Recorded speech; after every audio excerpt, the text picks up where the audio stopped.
the first thing is the courage to draw. Yeah. So everybody tells me I can't draw, but the reality is everybody can draw.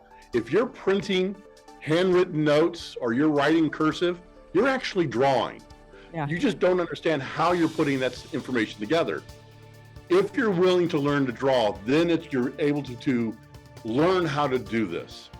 But if you're not, if you just say, oh, I'm just not comfortable with that, or I don't want to be the one running the boat here, yeah, and kind of having to turn my back on everybody to talk, then I would suggest you either hire in a graphic recorder, a graphic facilitator, or like me, a visual translator. Yeah. So now you can probably ask me, what's the difference, Kevin? Yeah. Because I get it every single time. Okay, so a graphic recorder's job is to record content. Yeah. They do it with some of the graphics, but they're really just trying to capture the content. A graphic facilitator will use graphics to facilitate a meeting. It's very much close to what I do. Yeah. And I'll give you the difference. In my role as a visual translator, it's also dealing with what's not being said. Okay. What's not being shared.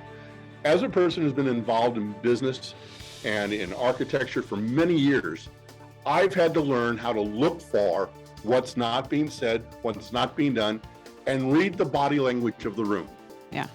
That's the difference of a visual translator over a graphic recorder. Yeah. So, and that's powerful. Are there more of them like myself? Yes, but you're going to get like anything else in the service world. You're going to have the really good ones, and you're not going to get so good of ones in back. So you'll have to do your judgment call and how well they respond to yourselves. So. Yeah. No. Thanks for listening to this episode of Mind Innovation Podcast. New episodes are dropping bi-weekly, so make sure you're following wherever you get your podcast.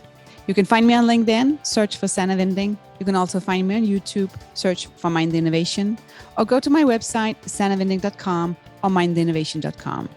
Stay curious, keep learning.